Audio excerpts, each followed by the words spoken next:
Dans cette vidéo, on va apprendre à utiliser la calculatrice pour construire un tableau de valeurs de fonctions, en tracer une courbe représentative, calculer une image, trouver des antécédents, c'est-à-dire également résoudre une équation graphiquement avec la calculatrice.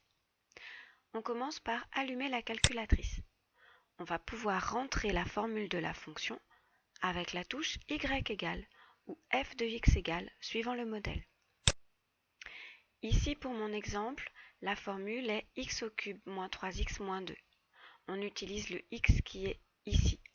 X, le cube se fait avec le chapeau chinois 3, soustraction de 3x, soustraction de 2.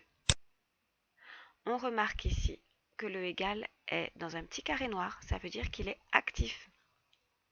Si je veux le désactiver, je dois me rendre dessus, appuyer sur Entrée, et voyez, hop, il n'est plus actif. Ça permet de ne pas utiliser une fonction, mais de la garder en mémoire. Moi, je veux utiliser cette fonction-là. Il me faut un tableau de valeurs. Je dois définir mon tableau de valeurs. Je vais dans Table Set ici, ou encore Dev Table, suivant la version.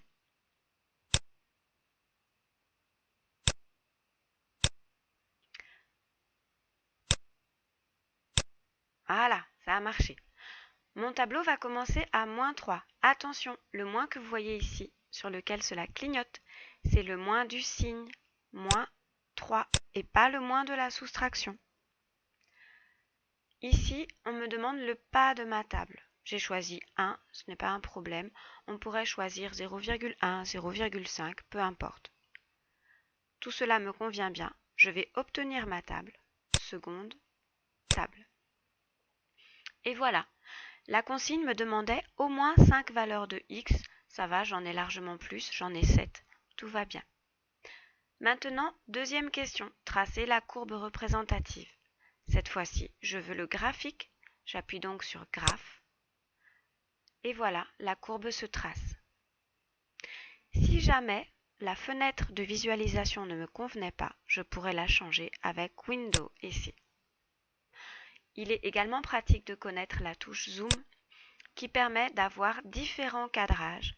Zoom décimal, zoom carré, zoom standard, zoom trigonométrique. Le plus utile pour nous, c'est le zoom standard. Ensuite, on m'a demandé calculer l'image de 1,5 par f. Je reviens sur ma fenêtre graphique. Je veux faire le calcul de l'image de 1,5. Je vais aller sur Seconde, Calcul, et je veux une valeur. Je choisis donc le 1. On me demande la valeur de x, je tape 1,5. Entrée, j'obtiens moins 3,125. Troisième question, résoudre f de x égale 0. De la même manière, je vais retourner sur Calque. Là. Et je veux le 0 de la fonction. Ce n'est pas n'importe quelle équation, c'est vraiment f de x égale 0. C'est le numéro 2.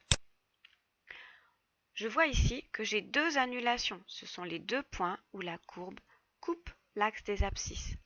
Je vais d'abord trouver le premier. La calculatrice me demande de me placer à gauche de mon annulation. Donc, j'appuie sur ma flèche gauche jusqu'à ce que je passe à gauche. Ça y est, c'est bon, j'appuie sur Entrée. La calculatrice veut maintenant que je me place à droite.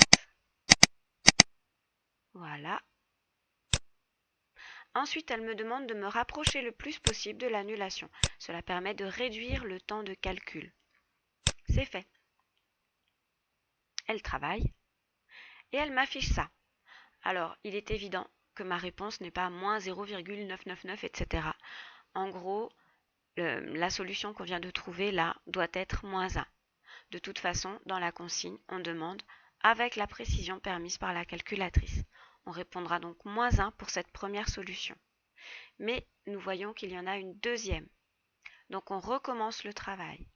Seconde, Calque, je veux toujours le 0. Je vais me placer à gauche de mon deuxième 0.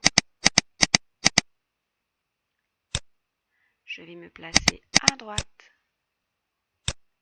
et je me rapproche pour réduire le temps de calcul. Et j'obtiens x égale 2. J'ai donc deux solutions, moins 1 et 2. Dernière question ici, trouver les antécédents de 1 par f. On a envie de le faire avec calque encore, mais vous remarquez que dans la liste, il n'y a rien qui permet de trouver des antécédents. Nous allons utiliser intersection, mais pour cela il faut deux courbes. Donc on retourne dans y égale. Ma question signifie que 1 est une image. Donc je vais rentrer y2 égale 1. Sur le graphique, on voit une horizontale qui se trace, d'équation y égale 1. Les antécédents que l'on me demande sont les abscisses des points d'intersection entre cette horizontale et la courbe de la fonction f. Je vais maintenant aller sur calque. Je veux intersection. C'est le numéro 5. On me demande la première courbe, c'est la courbe de ma fonction. Je vérifie, c'est bien la bonne équation. J'appuie sur Entrée. La deuxième fonction, c'est bien la courbe de la fonction constante qui a x associe 1. Je valide encore sur Entrée. On me demande de me rapprocher de l'intersection. Toujours pareil pour réduire le temps de calcul. Je valide. Et on obtient à peu près 2,1 comme antécédent de 1 par f. La question a beau être au pluriel, il y a bien un seul antécédent. Voilà, vous devez savoir faire tout cela.